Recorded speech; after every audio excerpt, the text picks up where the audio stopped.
युद्ध का 13वां दिन।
युधिष्ठिर, मैं कौरव सेनापति द्रोण चेतावनी देता हूं तुम्हें कि यदि तुम विजय प्राप्त करना चाहते हो तो इस व्यू के भीतर आओ,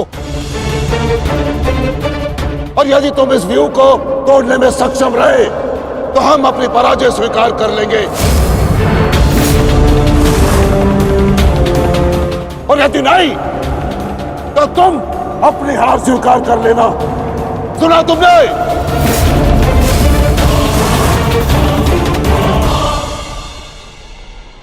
आचार्य द्रोण, हम अवश्य ही इस चक्रव्यूह को ध्वंस कर देंगे।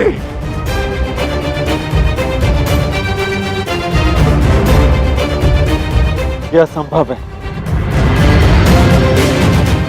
चक्रव्यूह युद्ध का सबसे कठिन और सबसे विनाशकारी व्यूह है। इसका हल केवल अर्जुन के पास है। यह आचार्य द्रोण की योजना थी, इसीलिए अर्जुन को युद्ध भूमि से दूर किया गया।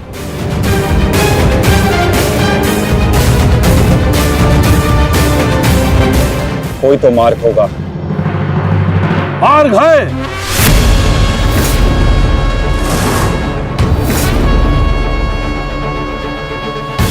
मैंने भी उसी आचार्य भारद्वाज से चक्रव्यूह भेदन सीखा है, जिस आचार्य भारद्वाज से उस द्रोण ने चक्रव्यूह की रचना सीखी।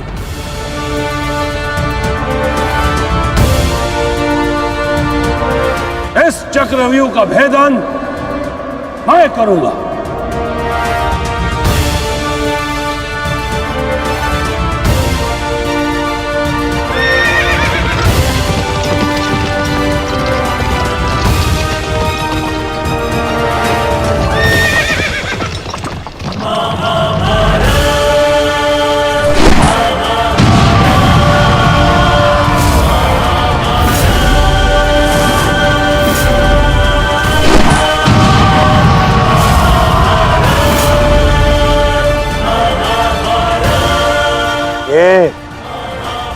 क्या है आचार्य? पांचाल नरेश द्रुपद तो इस व्यू को तिनके की तरह तोड़ते हुए आगे बढ़ रहे हैं। भूल गया वीरराज कि मैंने और इसी द्रुपद ने मेरे पिताश्री के आश्रम में इस चक्रव्यूह का अभ्यास किया था। तो अपने मित्र को रोकने के लिए कोई अस्त्र, कोई शस्त्र है आपके पास? अब तो केवल एक ही अस्त्र है और एक ही शस्त्र, दुर्योधन। जयद्रथ!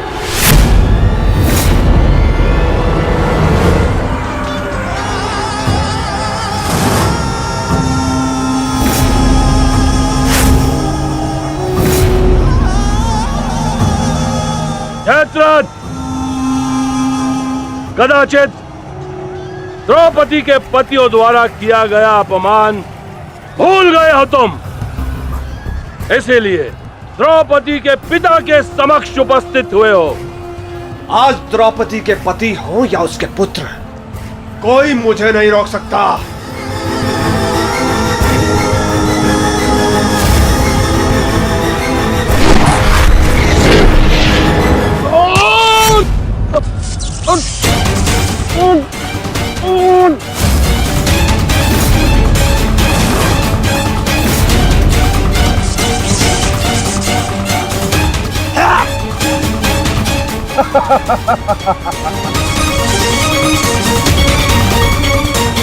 आगे बढ़ो पांडवों, अन्यथा अपनी सेना का विनाश देखो।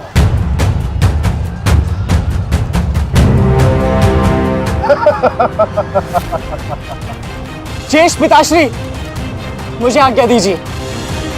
मुझे चक्रव्यूह के भीतर प्रवेश करने का मार्ग ज्ञात। मैंने पिताश्री से सुना था कि ये मैं कर सकता हूं।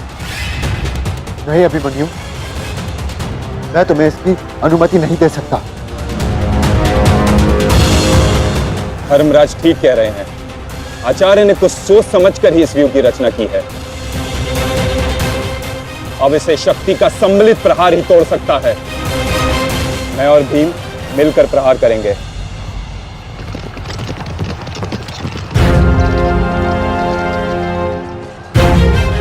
देखिए ने मामाश्री,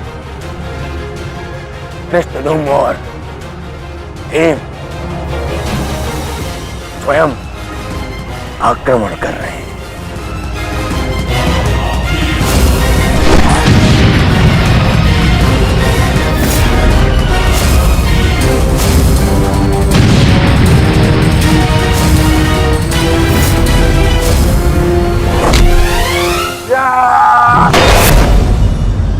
आज इनके हरेक प्रहार का उत्तर है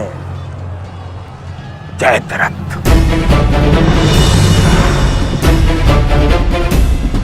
चक्रव्यूह में प्रवेश करने से पूर्व मुझसे नहीं मिलोगे मित्र? स्मरण है ना 5 चोटियां? आज उसी के प्रतिकार का दिन है।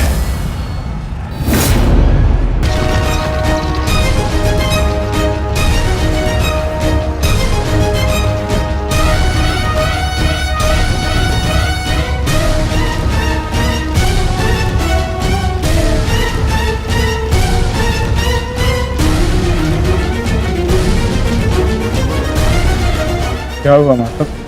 आप रुक क्यों गए? चूंकि समय नहीं रुकता पार्थ,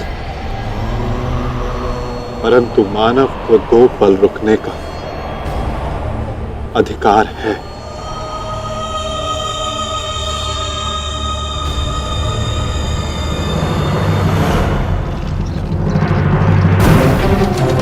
ऐसी मृत्यु देने से केस की चक्कर उन पांडवों के हृदय को चीर देगी। और स्मरण रहे, सरल मृत्यु नहीं देनी है इस अभिमन्यु को।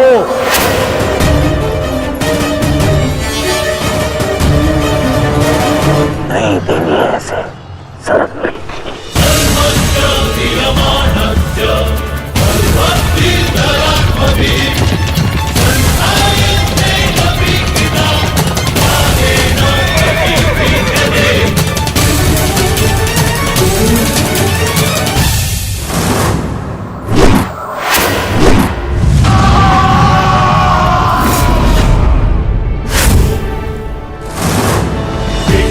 साक्षी, मुझे मार्ग मिल गया है। इससे पहले कि द्वार बंद हो जाए, आप शीघ्र ही मेरे पीछे आइए। सारथी, शीघ्रता करो। शीघ्रता करो सारथी, शीघ्रता।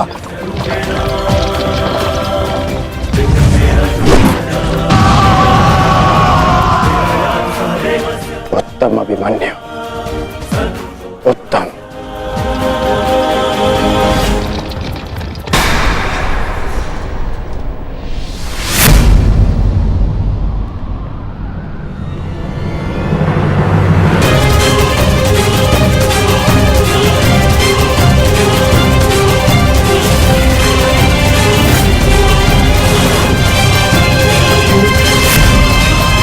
एक बार तुम्हें क्षमा कर दिया था, किंतु अब नहीं।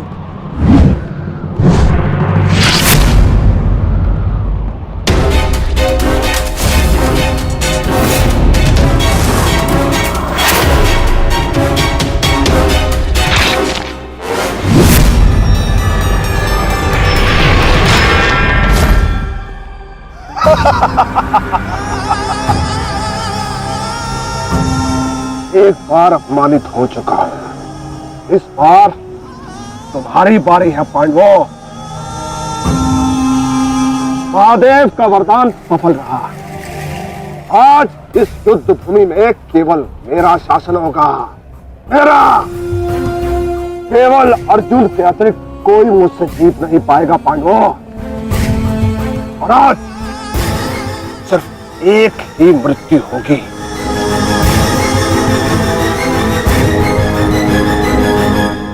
अभिमन्यु की।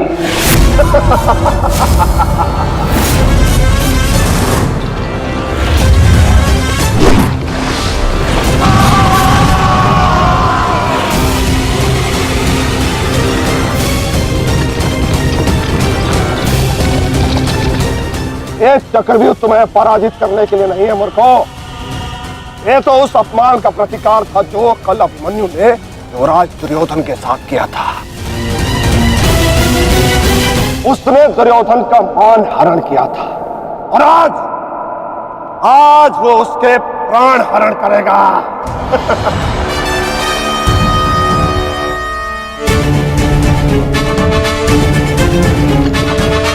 अभिमन्यु, लौट आओ, ये षड्यंत्र है।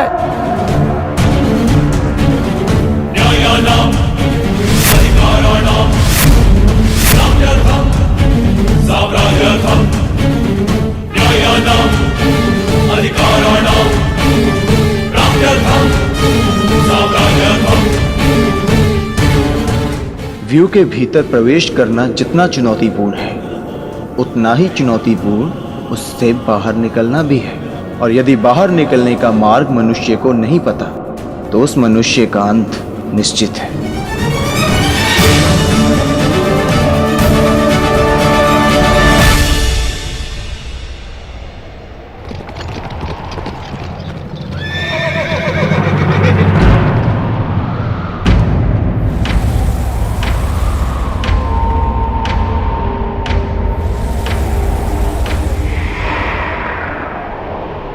आगे बढ़िए माधव, शत्रु समक्ष है।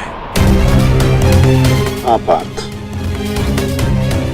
ठीक कहा तुमने। एक योद्धा के लिए आगे बढ़ने के अतिरिक्त और कोई मार्ग नहीं। वापस आओ अभिमन्यु, लौट आओ, व्यू में प्रवेश मत करो।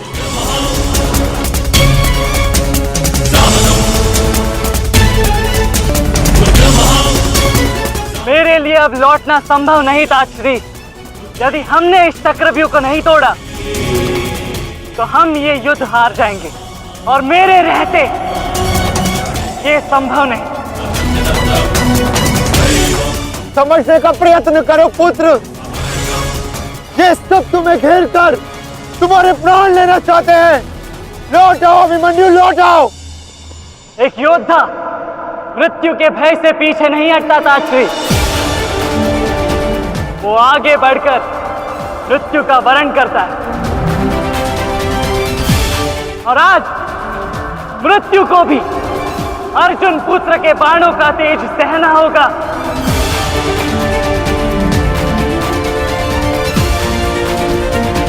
मैं इस चक्रव्यूह में आया हूं ताकि पांडवों का सर गर्व से उठा रहे। और विश्वास कीजिए ताश्री, यदि मेरा सर भी कट जाए तब भी आपका सर गर्व से उठा रहेगा।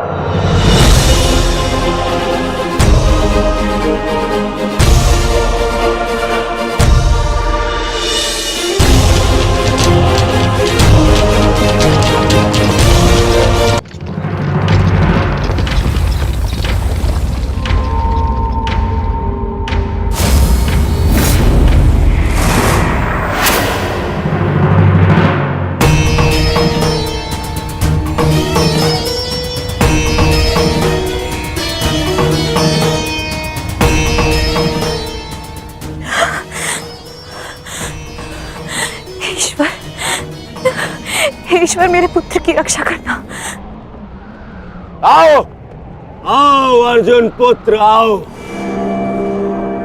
तुम्हारा अपने इस मृत्यु व्यू में स्वागत है।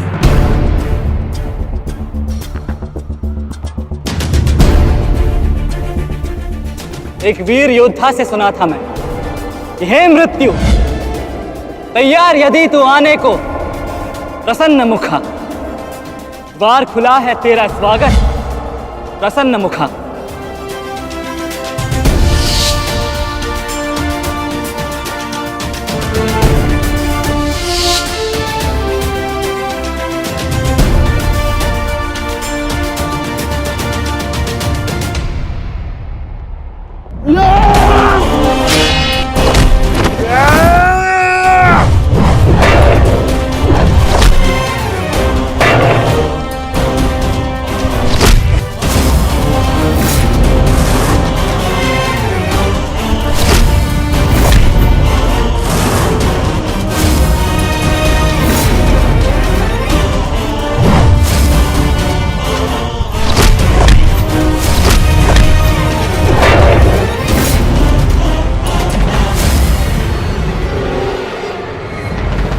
चाहूं तो तुम्हारा और बाकी तीनों पांडवों का इसी क्षण अंत कर सकता हूं मैं। किंतु उसके साथ उस पीड़ा का भी तो अंत हो जाएगा जो अभिमन्यु को पल पल मरते देख तुम्हें होगी। फिर उस पीड़ा का अनुभव कैसे होगा तुम्हें जो जयद्रथ ने इतने वर्षों तक सही है। अभी तो वो दृश्य देखना शेष है जिसे देखकर तुम स्वयं मुझसे अपनी मृत्यु की भीख मांगोगे। तुम्हारे सामने तुम्हारे कलेजे के टुकड़े टुकड़े होंगे और तुम कुछ नहीं कर पाओगे, कुछ नहीं। क्या हुआ? इतने महारथी को देख के भयभीत हो गए? क्यों? नहीं काका श्री, अपितु ये तो सम्मान की बात है कि एक साथ इतने सारे योद्धा मुझसे द्वंद्व करने की प्रतीक्षा कर रहे हैं। अच्छा, सच में महान धनुर्धर अर्जुन के पुत्र और महानतम योद्धा वासुदेव कृष्ण के भांजे का स्वागत ऐसा ही होना चाहिए। प्रणाम स्वीकार करे आदरणीयों।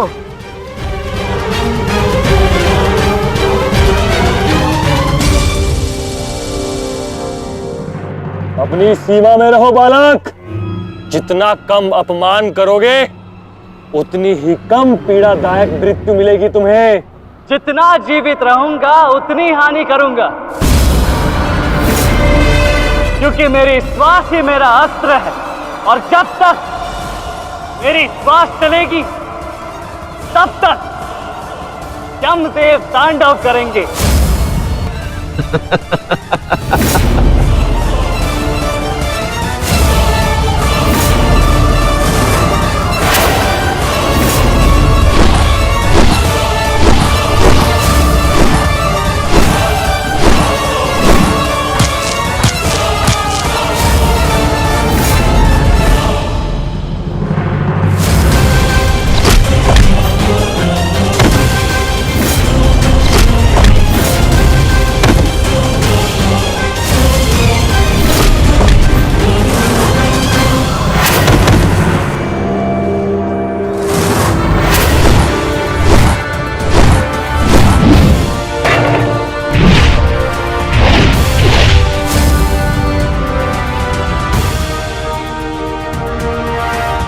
कुछ स्मरण हुआ काका श्री? कहा था ना मैंने कि जब जब आपसे द्वंद्व करूंगा तब तब आपके वस्त्र हरण करूंगा और तब तब आपके मुख पर इस लज्जा को देख अपने मन में जल रही प्रतिशोध की ज्वाला को शीतलता प्रदान करूंगा। और हो गया मेरा अपमान, अब और नहीं। महारथियों, आक्रमण करो इस बालक पर।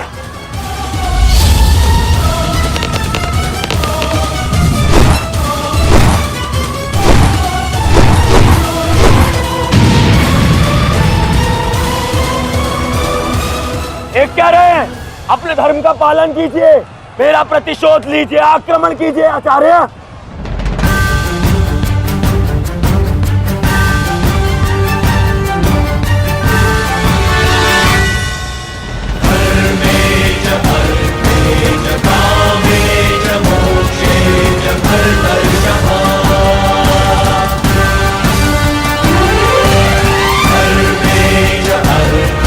नहीं आचार्य द्रोण, ऐसा अनर्थ मत कीजिए। ऐसे अधर्म में आप कैसे सम्मिलित हो सकते हो? आचार्य, वो बालक है। रुक जाइए आचार्य, रुक जाइए।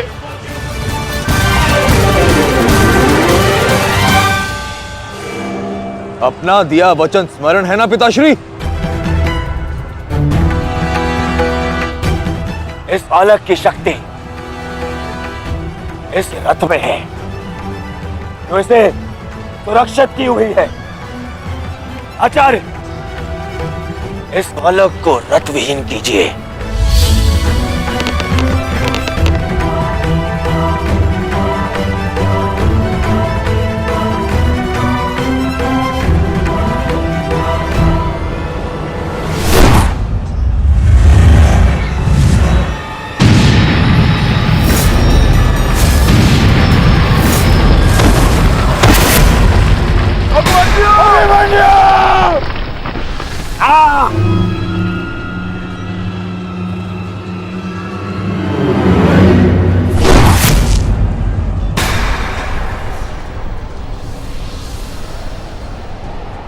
माधव, मुझे कई बार चोट लगी, परंतु इस चोट की पीड़ा का भान मेरे मन को विचलित कर रहा है। कहीं ये कोई संकेत तो नहीं?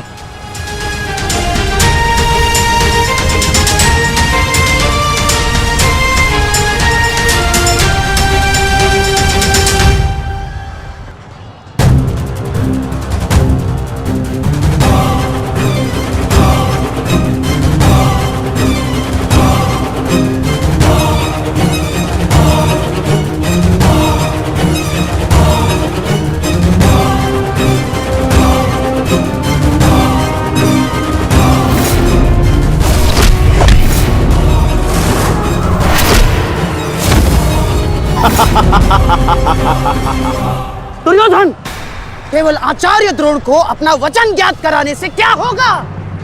इतने अपमान के पश्चात भी अंगराज कर्ण तो जो के त्यों खड़े हैं। क्या इनका इस युद्ध के प्रति कोई कर्तव्य नहीं? मैं केवल नियम का पालन कर रहा हूं गांधार नरेश।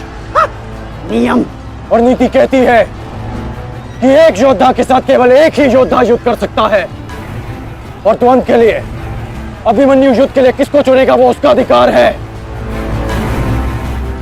मित्र, ये विकल्प लेने का समय नहीं है, अंत करो इसका। नहीं मित्र, हमें इस युद्ध जीतने के लिए अनीति का सहारा लेने की आवश्यकता नहीं है। नीति सिखाते सिखाते प्रपितामह शरशैया पर चले गए। यदि इन्हें नीति का ज्ञान होता तो आज ये युद्ध संभव ही ना होता। अभिमन्यु, तुम्हें विकल्प चुनना होगा।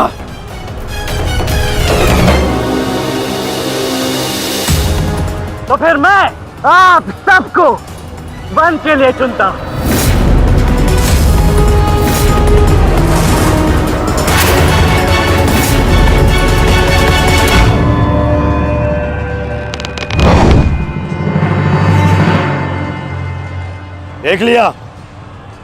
देख लिया इसने अपना विकल्प चुन लिया।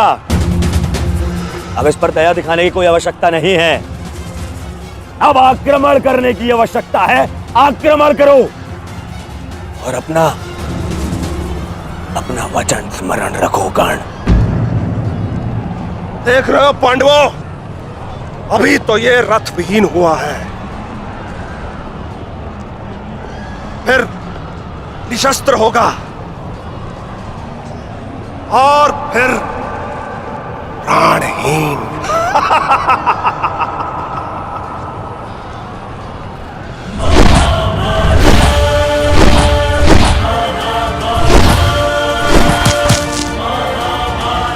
अरे ये क्या कर रहे हो?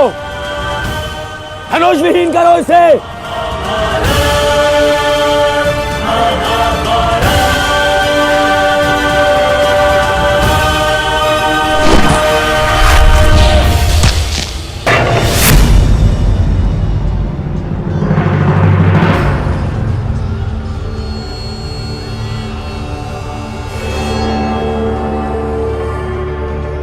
ठहरो मत, स्मरण रहे, इससे इतनी सरल मृत्यु नहीं देनी है। सूर्यास्त होने तक इसकी श्वास इससे अलग नहीं होनी चाहिए। अबे इसे बहुत पीड़ा सहनी शेष है। मित्र, ये एक योद्धा है, इसे योद्धा की मृत्यु दो। अरे योद्धा नहीं है ये, उन भगोड़े पांडवों का मेला रक्त है। इसे बहना होगा। मित्र जागो, जागो मित्र, और प्रहार करो।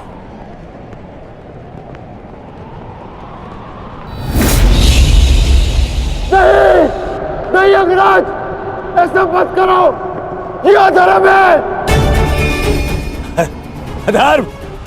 अंगराज!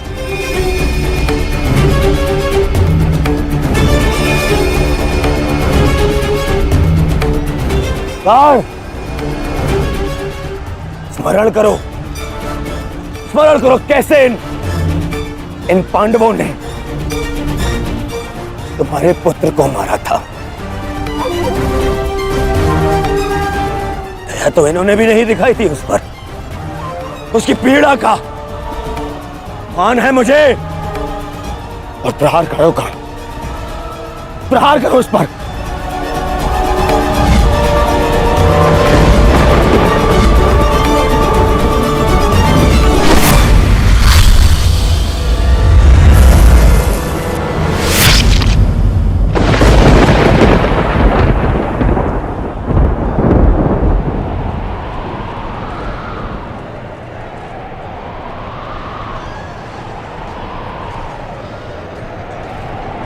अभिमन्यु! पुत्र!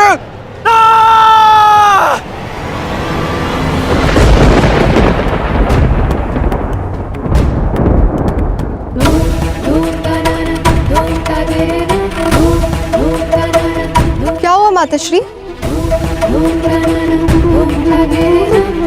उत्तरा बस ऐसे ही। एक बात कहूँ माताश्री, आज मन कुछ विचलित सा हो रहा है। आज से पहले ऐसा कभी नहीं हुआ। अरे तो रोज ही युद्ध पे जाते हैं, परंतु आज कुछ विचित्र सा अनुभव हो रहा है। चिंता करने की कोई आवश्यकता नहीं है उत्तरा।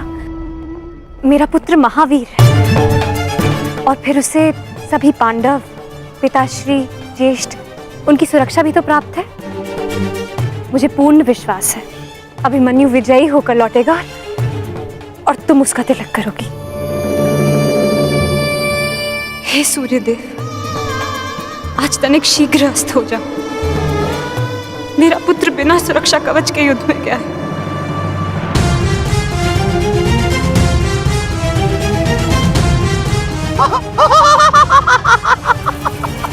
बालक, तुम्हें सबके साथ युद्ध करना था ना? करो, करो युद्ध।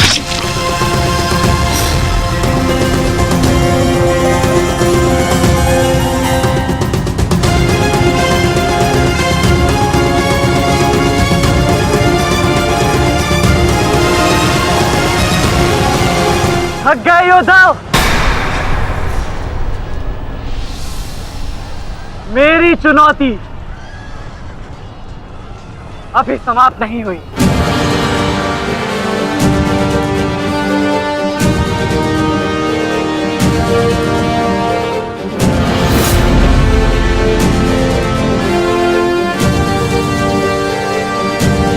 आचार्य द्रोण, देख क्या रहे? प्रहार कीजिए इस पर।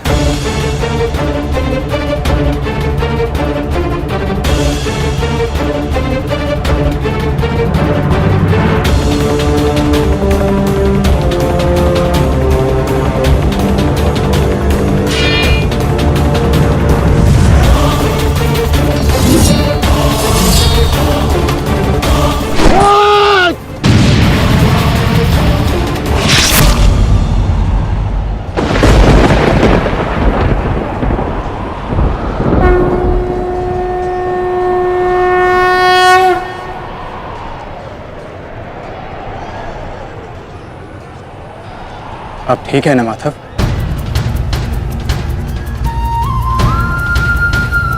आपको कोई क्षति तो नहीं पहुंची? युद्ध में तो क्षति पहुंचती ही है पार्थ, किंतु इस पीड़ा को सहना एक योद्धा का कर्म और धर्म होता है। समय की मार को तो स्वयं ईश्वर भी नहीं टाल सकते।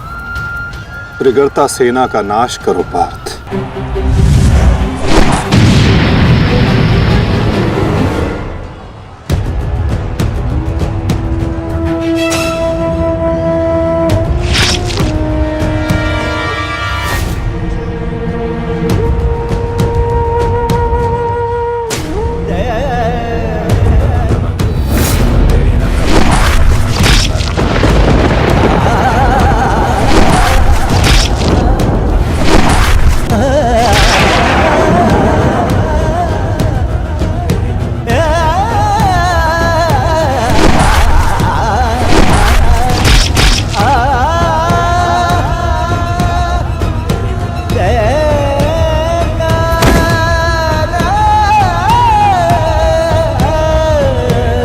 ये द्वंद्व अभी शेष है। मैं महारथी अर्जुन का पुत्र हूं, महारथी भीष्म का प्रपुत्र, वासुदेव कृष्ण का भांजा। इतनी सरलता से नहीं मरने वाला। अरे ये द्वंद्व अभी शेष है। अभिमन्यु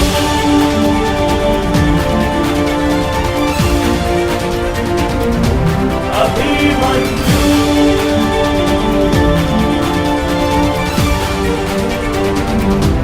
अभिमन्यु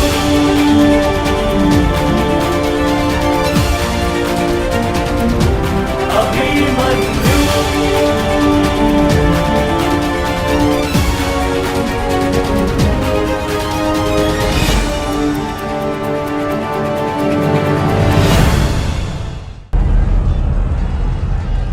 बस करो दुर्योधन, अभिमन्यु के लिए इतनी पीड़ा पर्याप्त है। देखो इसकी दशा। अब अभिमन्यु और उसकी पीड़ा का अंत करने का समय आ गया है। नहीं, मेरे अपमान के घाव अभी भरे नहीं है। केवल मेरे आदेश का पालन करो। अभी इसकी मृत्यु का समय नहीं आया है। जीवित रखो इसे, पर प्रहार करो।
बल से प्रहार करो इस अर्जुन पुत्र पर।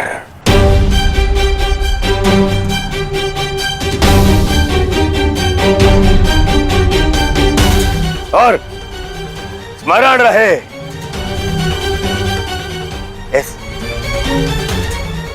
इस बालक के शरीर के हर एक भाग में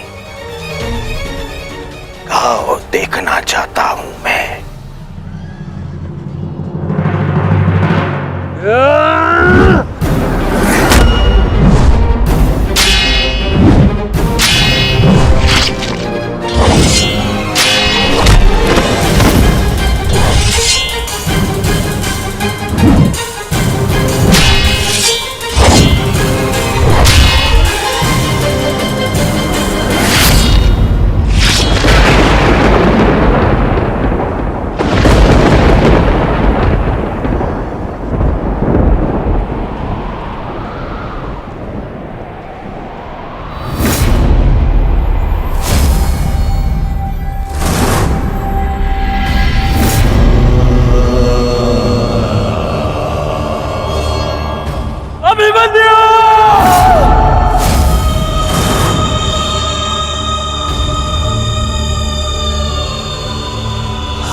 अस्माकं विजयं निश्चितम्।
अरे बस बस, महामश्री दुशासन बस, मर जाएगा हैं?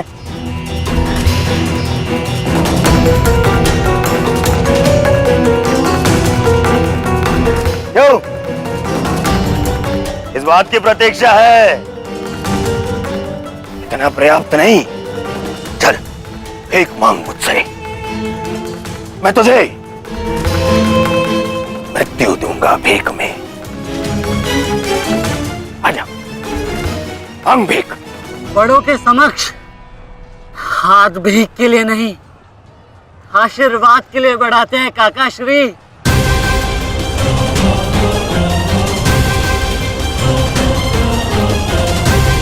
आशीर्वाद दीजिए।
मुझसे आशीर्वाद चाहिए ना,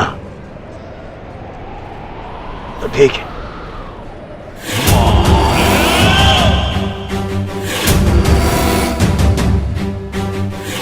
नहीं दुर्योधन, जाने दो उसे। ऐसा मत करो दुर्योधन, ऐसा मत करो।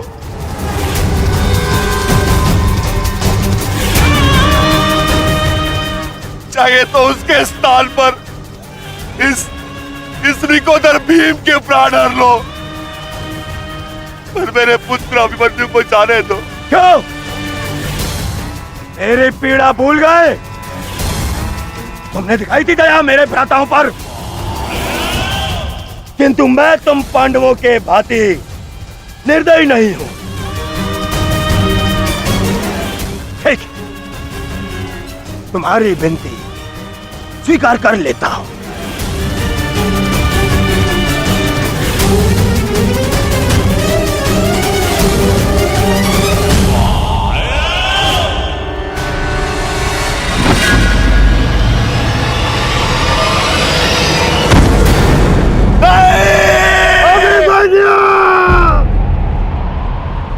आओ, आओ मुझसे भीख मांगो।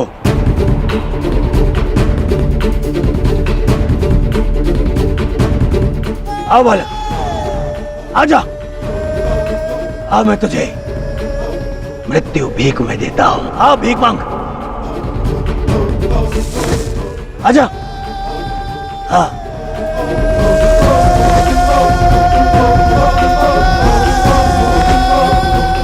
तुझे मुक्त कर दूंगा। मांग, मांग मुझसे भीख मांग।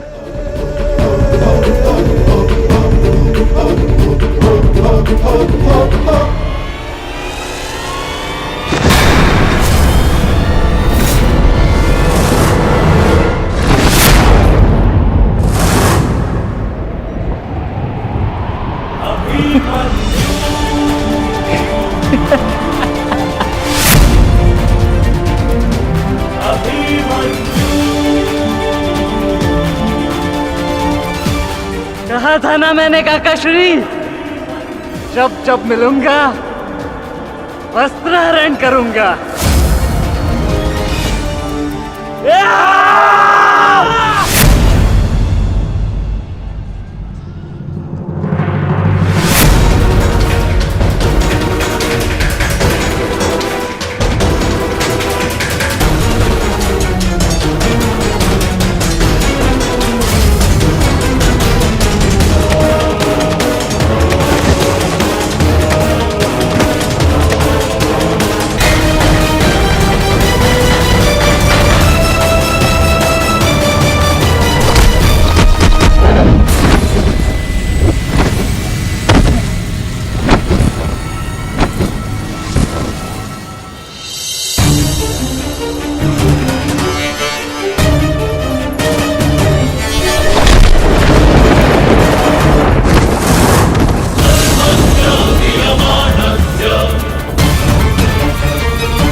संघर्ष मत करो, बस करो।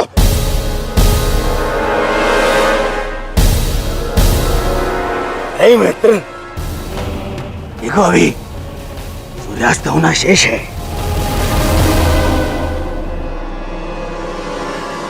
और अभी इसे और पीड़ा भी देना शेष है, अभी नहीं।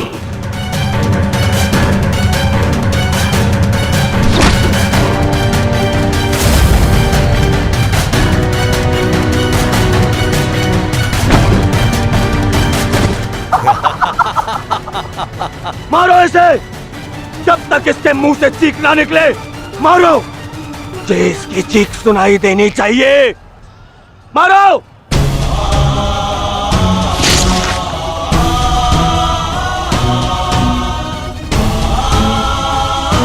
अभिमन्यु,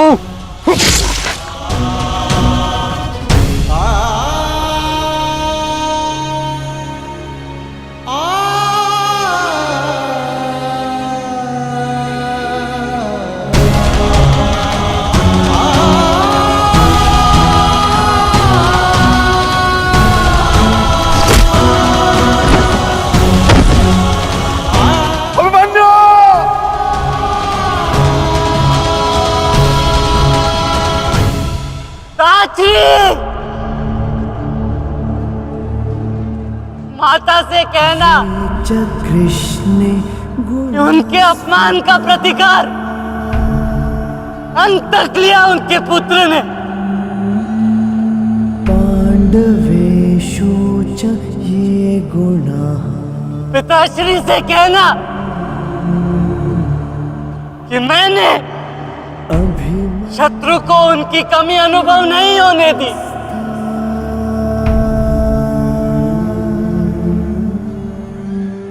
उत्तरा से कहना गुण संचय कि उसके पास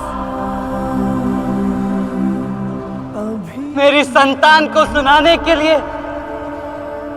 एक महान कथा है। अभिमन्यु,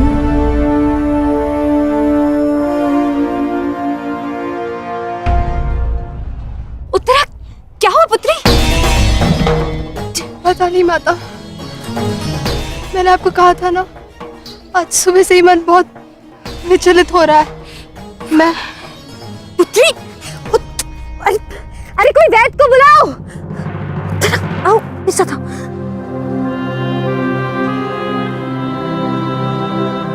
मामा श्री से कहना कि संसार में उनके चक्र का सामना कोई नहीं कर सकता।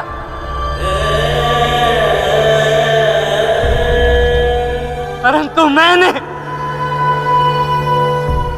उनके भांजे ने इस चक्रव्यूह को तोड़ा और महारथी के मान को तोड़ा।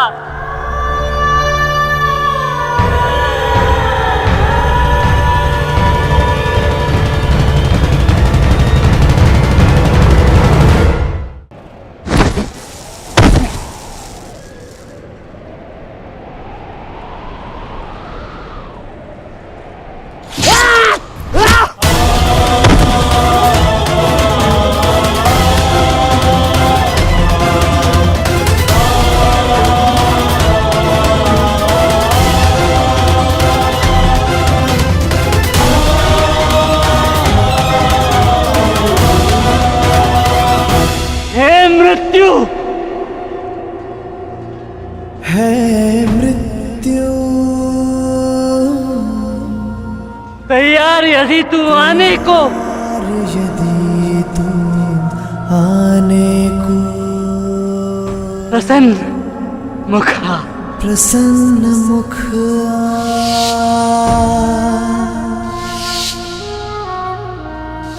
पिताश्री,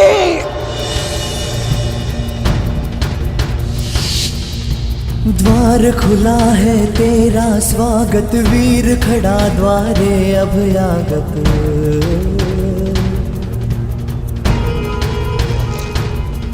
बाहें फैला के मुस्कुरा के करता अपने अतिथि का स्वागत।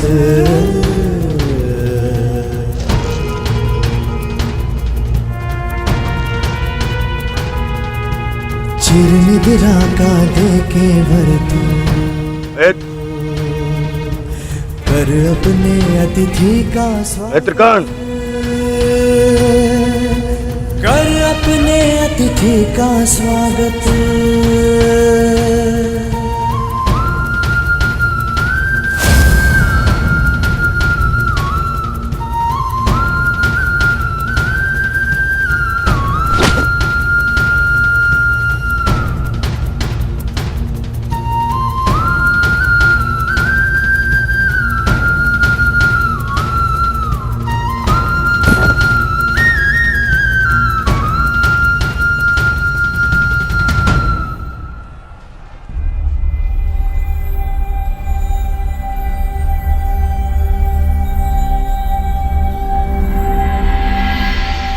बस पुत्र,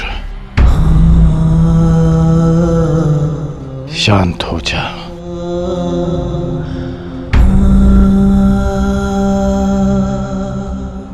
विश्व के सर्वश्रेष्ठ योद्धा की पदवी ना मुझे मिलेगी और ना ही अर्जुन को।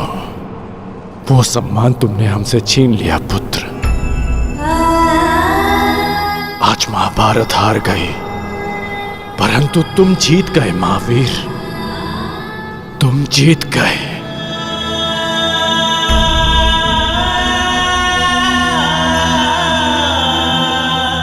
मुझे गर्व है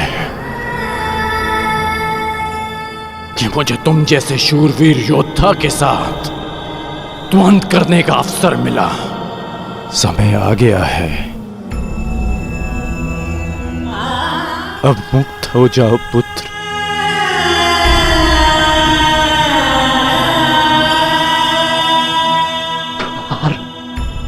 खुला है, तेरा स्वागत। प्रसन्न मुख आ।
मनुष्य के जीवन में कितनी कठिनाइयां आती हैं, एक से एक बढ़कर जटिल समस्याएं आती हैं कि मेरा भविष्य क्या होगा, मेरे संतान का भविष्य क्या होगा, क्या मेरा ऋण चुक पाएगा, क्या मैं भविष्य में अपना इच्छित लक्ष्य पा पाऊंगा।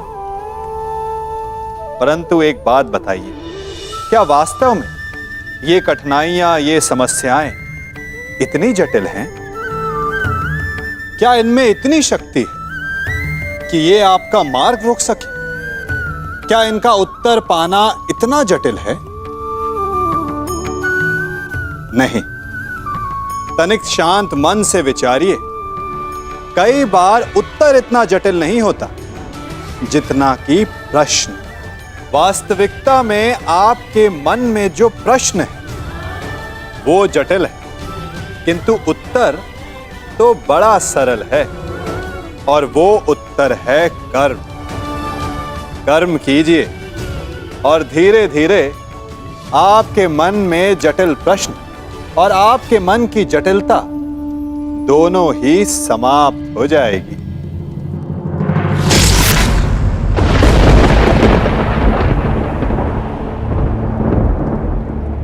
ये च कृष्णे गुणास्फिताः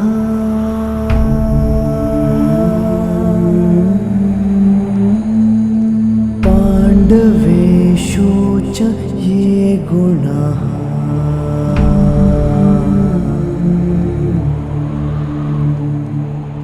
अभिमन्यु किलेकस्था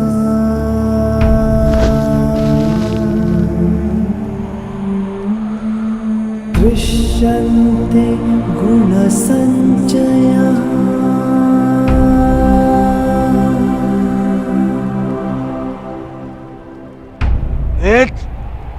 ये तुमने क्या किया? मैंने कहा था मुझे इसकी चीखें सुनाई देनी चाहिए। इसके प्राण अभी नहीं लेने हैं। सूर्यास्त नहीं हुआ है। सूर्यास्त हो चुका है।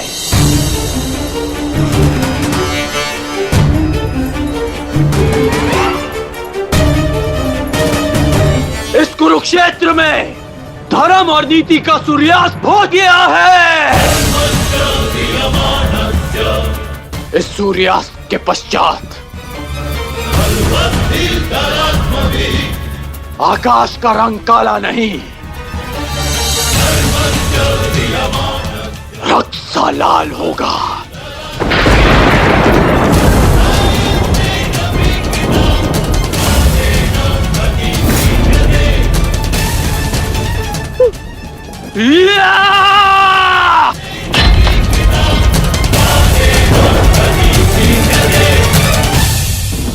बधाई हो मेरे होने वाले सम्राट। बधाई हो, आज तुम्हारा प्रतिशोध पूर्ण हुआ। आज पांडवों को वो हानि पहुंची है जिससे वो जीवन भर उभर नहीं पाएंगे।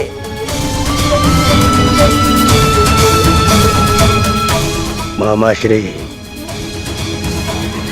इन पांडवों के मुख पर मुझे प्रतिदिन यही भाव चाहिए।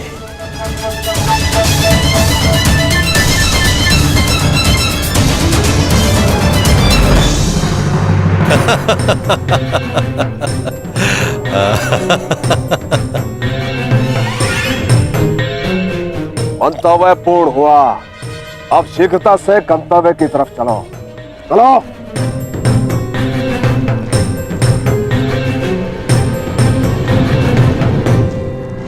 अभिमन्यु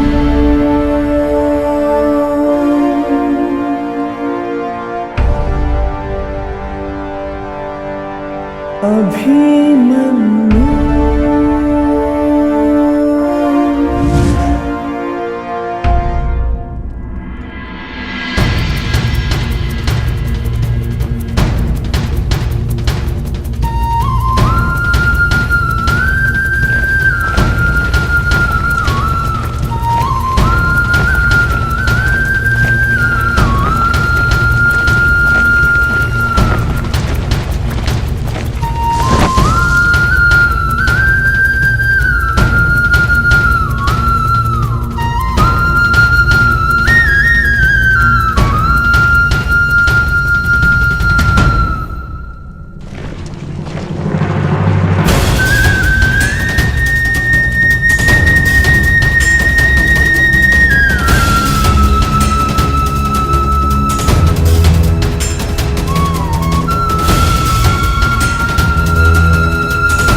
युधिष्ठिर,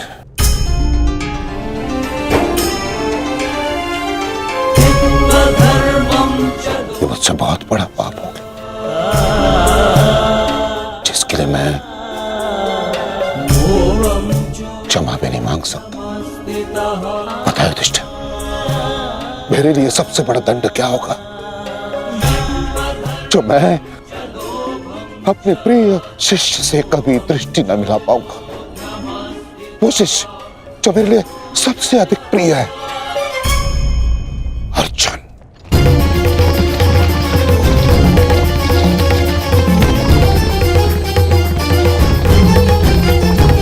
गति बढ़ाइए माता।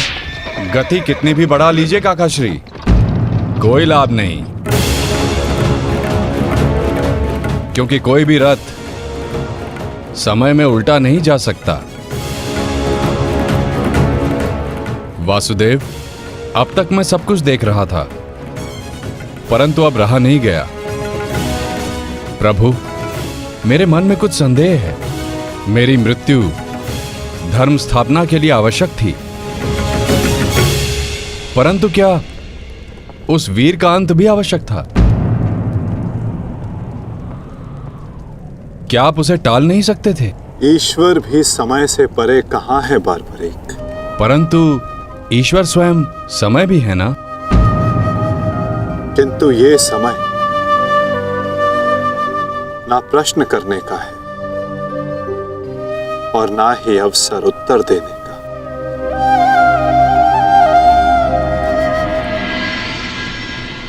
सूर्यास्त हो जाए तो भी विलाप नहीं किया जाता,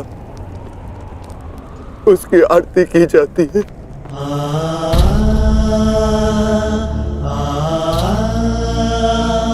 आज आपके प्रिय शिष्य के पुत्र ने आपके द्वारा दी गई शिक्षा को सार्थक कर दिया, जो आपने अर्जुन को दी, और अर्जुन ने अभिमन्यु को। आज हम सबके मन भरे हुए हैं, परंतु कांधे ऊंचे, और अब हम में से कोई नहीं रोएगा।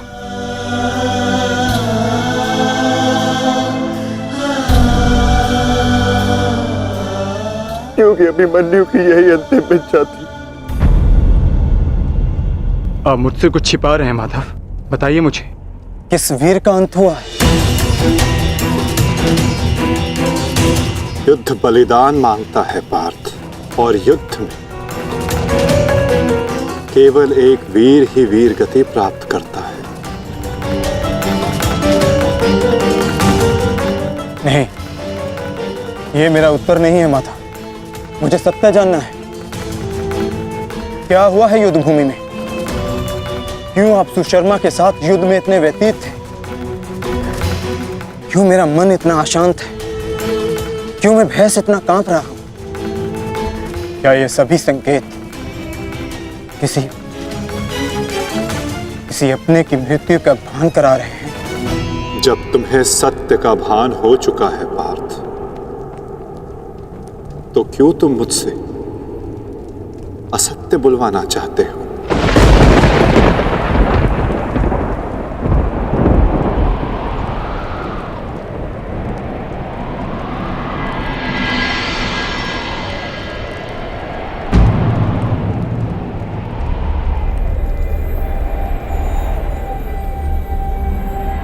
अभिमन्यु,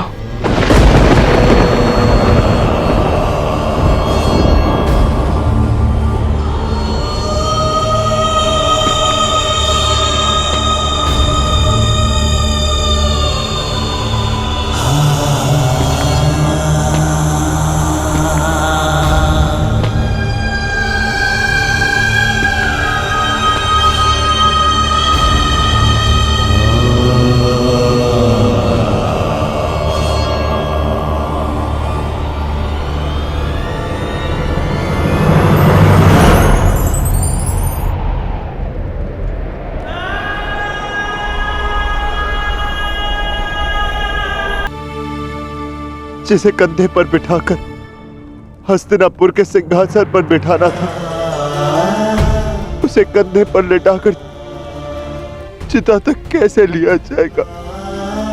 कैसे? क्या उत्तर दूंगा मैं पांचाली को कि उसका पुत्र इस संसार में नहीं रहा?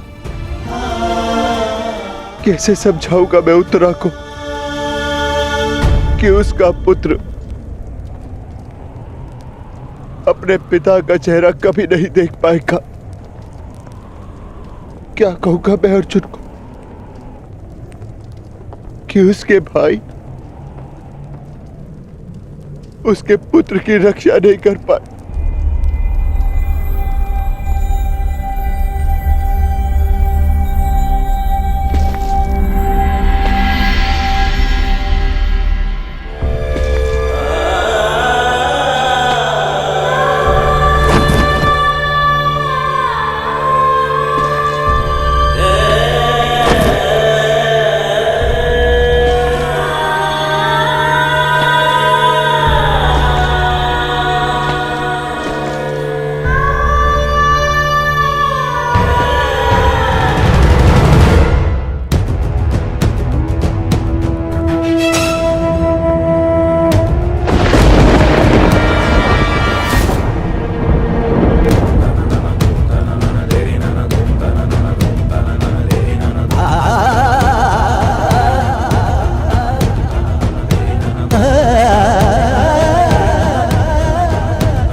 च कृष्णे गुणास्फिताः।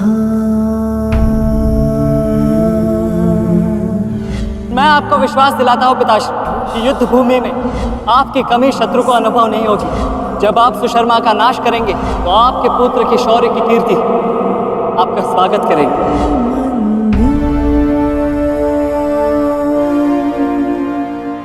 आशीर्वाद दीजिए मामाश्री कि मैं विजयश्री प्राप्त कर लूं। मेरा आशीर्वाद तुम्हारे साथ है पुत्र।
अभिमन्यु पुत्र, मैंने सुना कि किस प्रकार तुमने अभेद्य चक्रव्यूह को भेदा।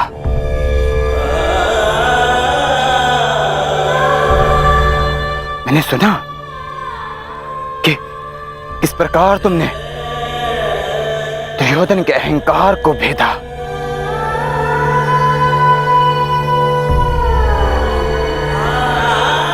मैंने सुना कि किस प्रकार तुमने अपनी माता के अपमान का प्रतिकार किया।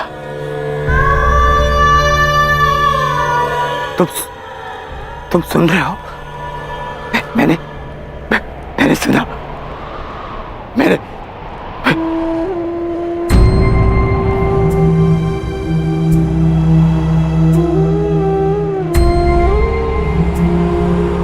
चक्रव्यूह को भेदने की कथा पूरी क्यों नहीं सुनाई?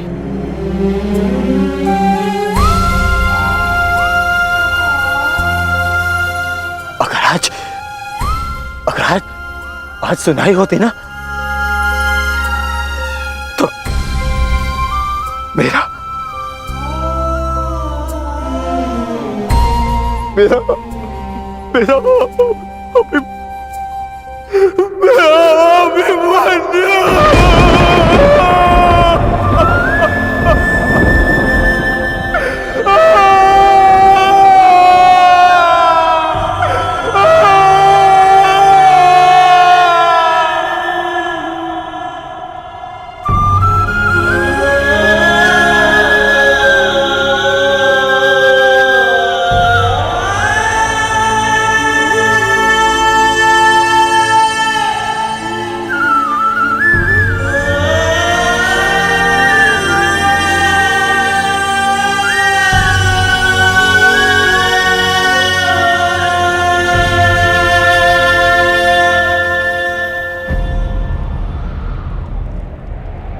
जब एक रोता हुआ पुत्र अपने पिता के समक्ष एक योद्धा बनकर प्रस्तुत होता है तो उसके पिता के लिए बड़े गर्व की बात होती है।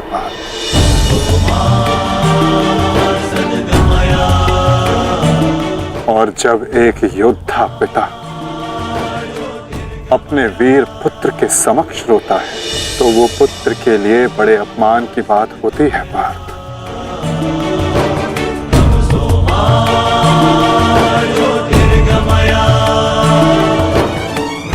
और मेरे भांजे अभिमन्यु का अपमान मत करो पार्थ। आज अभिमन्यु जो बन गया है वो कोई योद्धा नहीं बन पाता।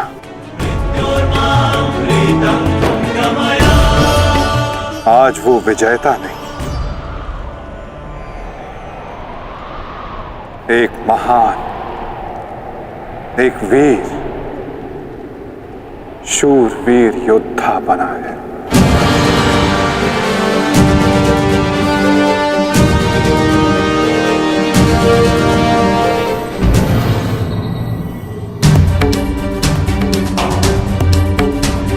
माताश्री, प्रणिपात माताश्री। आप यहाँ?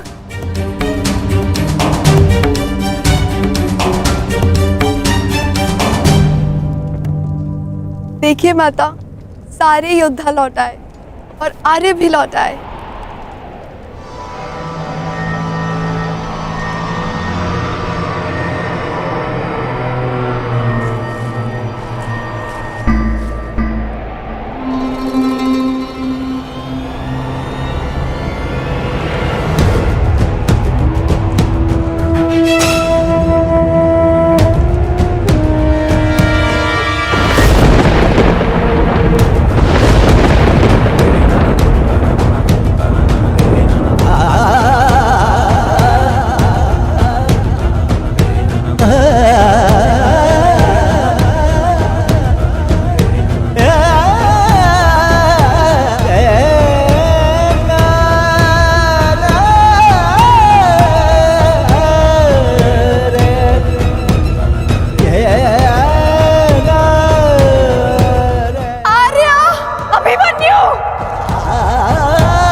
वीरता की गाथा अपनी संतान को सुनाएंगे।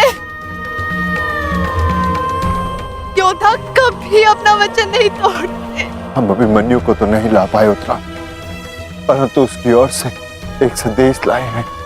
उत्तरा से कहना कि उसके पास मेरी संतान को सुनाने के लिए एक महान कथा है।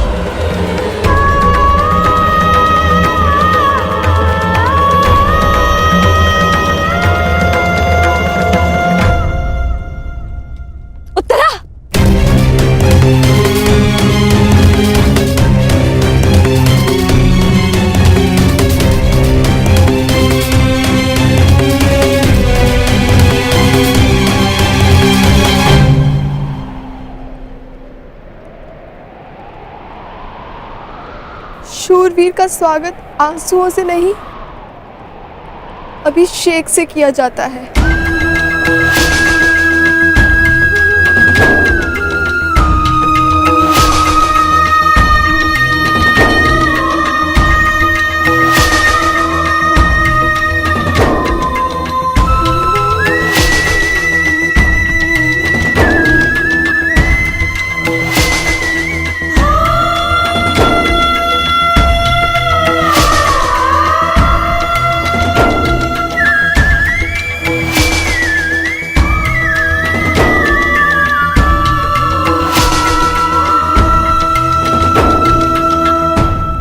यात्रा पे जा रहे हैं आर्य,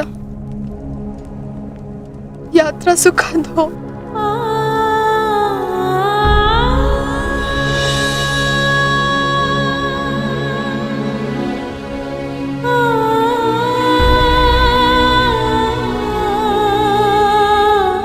मेरी शुभकामनाएं हैं कि उस लोक में आपकी कीर्ति अक्षत हो।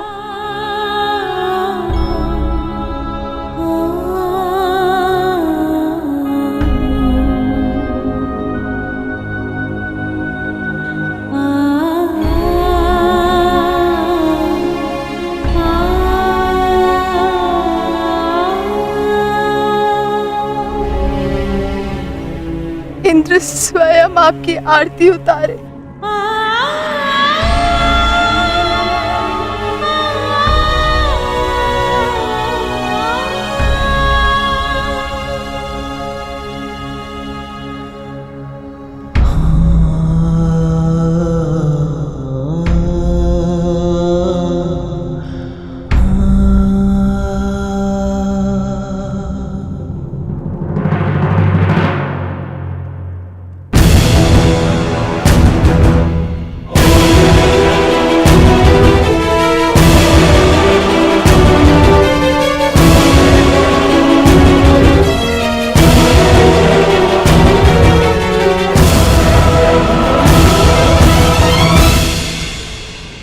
क्यों आए हो यहाँ?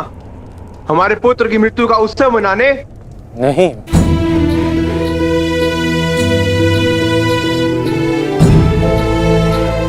मैं एक वीर की वीर गति को श्रद्धांजलि देने आया हूं। एक पाप का पश्चाताप करने आया हूं मैं।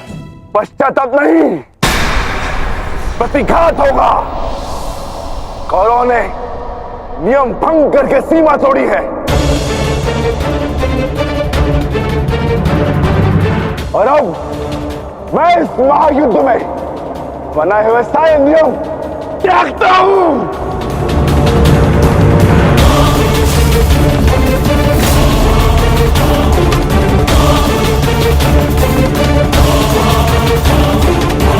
भैरव भीम,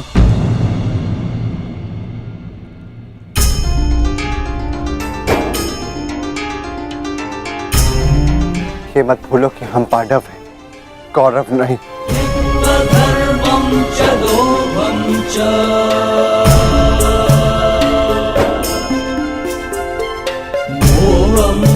धन्यवाद अंगराज कि आपने हमारे पुत्र को पीड़ा से मुक्त किया, परंतु अब हमें सहानुभूति की आवश्यकता नहीं। मैं यहाँ सहानुभूति देने नहीं आया हूँ, मैं यहाँ एक महान पुण्य की अनुभूति लेने आया हूँ। अभिमन्यु जैसे शूरवीर की अर्थी को कांधा देने आया हूँ।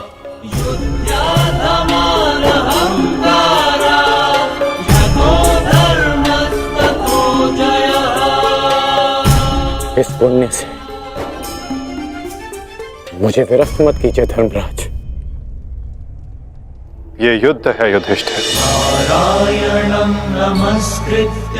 और युद्ध में स्थिर रहना तुम्हारा धर्म है, तुम्हारे नाम का अर्थ है। अंगराज ने भी इस युद्ध में अपने पुत्र को खोया है। वो यहाँ अपना दुख बांटने आए हैं, अपनी पीड़ा काटने आए हैं।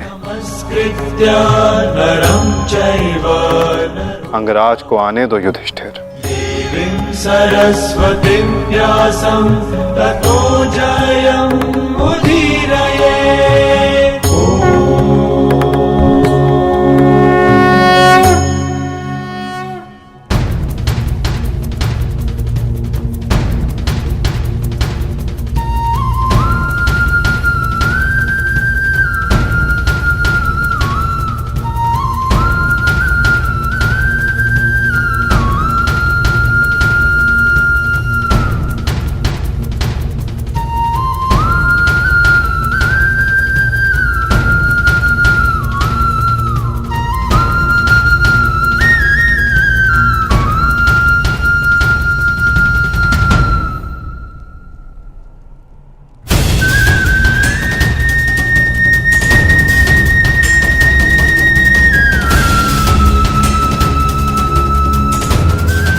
ये च कृष्णे गुणास्फितः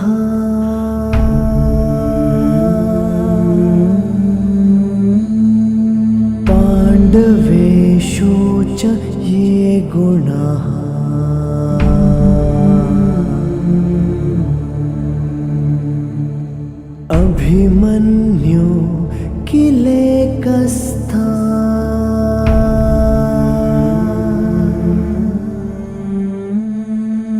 दृश्यन्ते गुणसञ्चया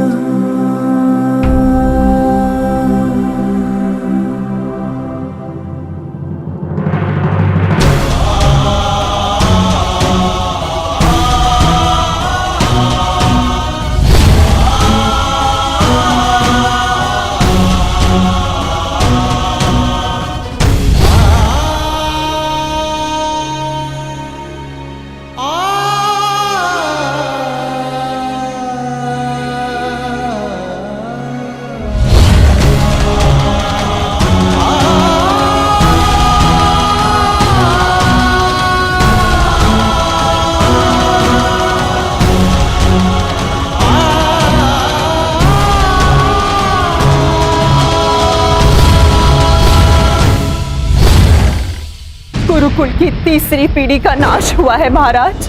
ये ठीक नहीं किया दुर्योधन ने।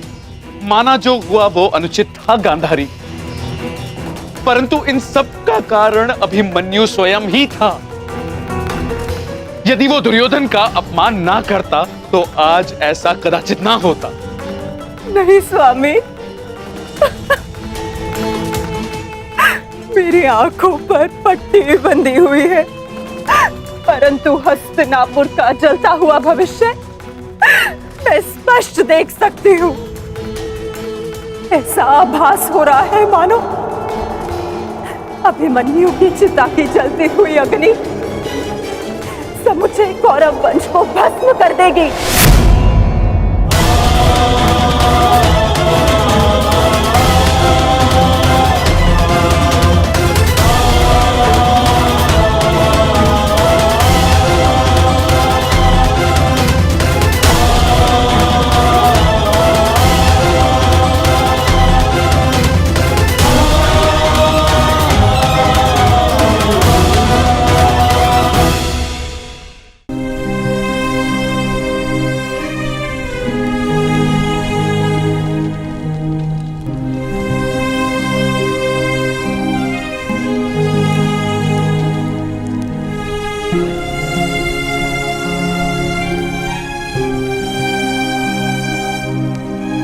पार्थ,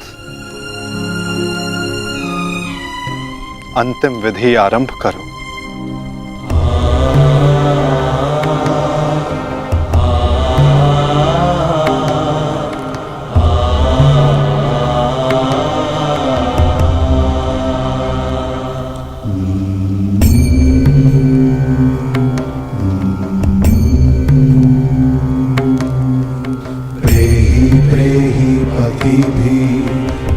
सारथी,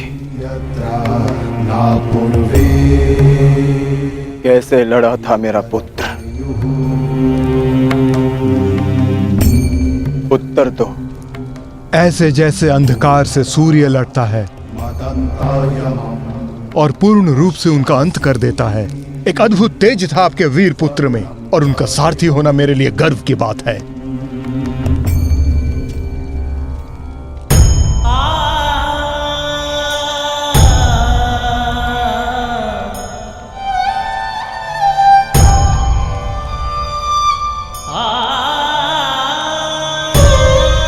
जब 6 योद्धाओं ने अभिमन्यु पर आक्रमण किया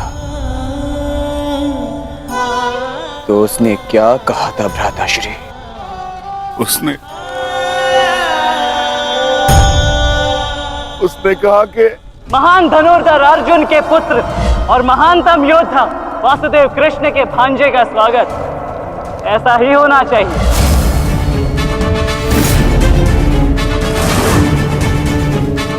जब आपने उसे भीतर जाने से रोका था ज्येष्ठ, तब उसने क्या कहा?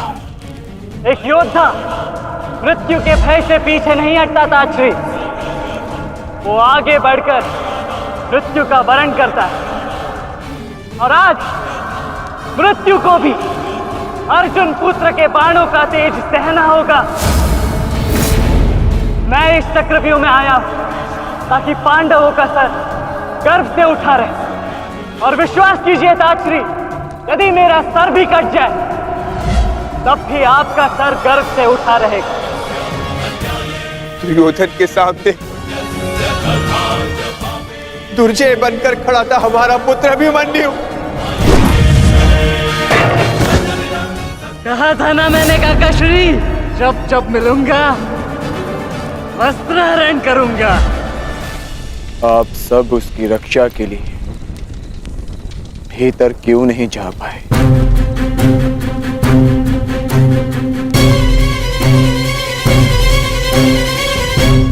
जयद्रथ के कारण, क्योंकि उसे वरदान था कि वो आज नहीं मरेगा। उसने हम में से किसी को अंदर भीतर नहीं जाने दिया। वही कारण अभिमन्यु की मृत्यु का।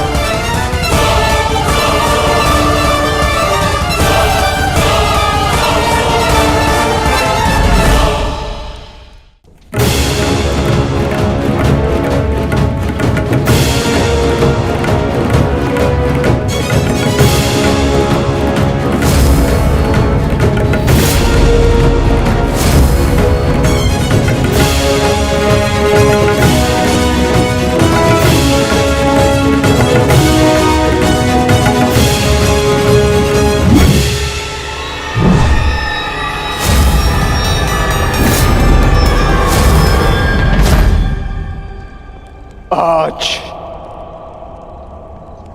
ये चिता नहीं जलेगी।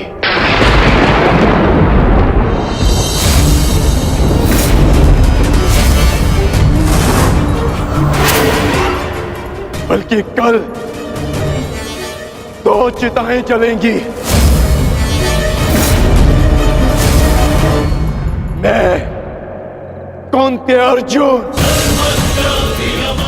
अपने अभिमन्यु के अंश की सौगंध लेता हूं कि कल सूर्यास्त होने से पूर्व मैं जयद्रथ का वध करूंगा।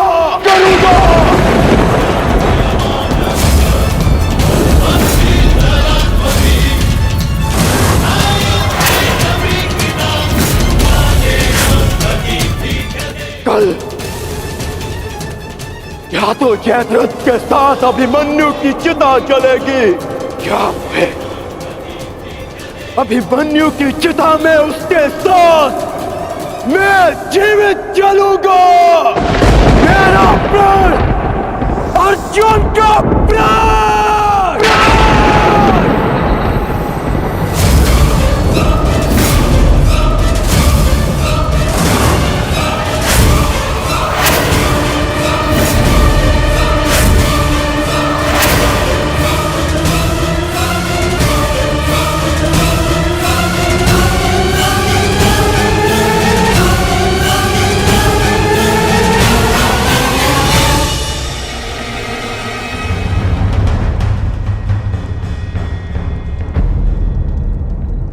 युद्ध की रणनीति किसी को बताई नहीं जाती अंगराज,